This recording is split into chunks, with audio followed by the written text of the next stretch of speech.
বন্ধুরা, স্ক্রিনে দেওয়া ছবিতে কিছু এলোমেলো অক্ষর আছে। অক্ষরগুলোকে সাজিয়ে সুন্দর একটি শব্দ তৈরি করে দেখান তো।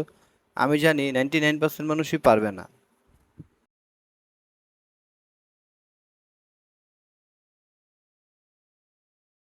বন্ধুরা, চলুন চোখের পরীক্ষা হয়ে যাক। স্ক্রিনে দেওয়া ছবিতে কিছু ডাব আছে। ডাবের গায়ে ডাবের দাম লেখা আছে। পারলে বলুন তো ডাবটির গায়ে কত টাকা দাম লেখা আছে? আমি জানি 2% লোক বলতে পারবে। বন্ধুরা, স্ক্রিনে দেওয়া ছবিতে লাউ এবং কদম দুটি শব্দ থেকে একটি করে অক্ষর নিলে একটি ফলের নাম হবে। পারলে বলুন তো ফলটির নাম কি হবে? বুদ্ধিমানরা সব কই উত্তরটি দিয়ে যান।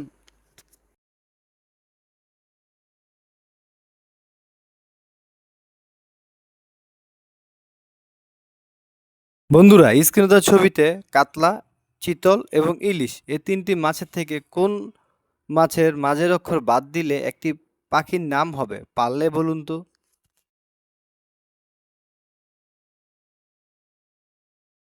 বন্ধুরা, স্ক্রিনে দেওয়া ছবিতে করলা এবং কচু এই দুটি শব্দ থেকে একটি করে অক্ষর নিলে একটি ফলের নাম হবে। বলুন তো ফলটির নাম কি হবে? আমি জানি 99% লোকই পারবে না।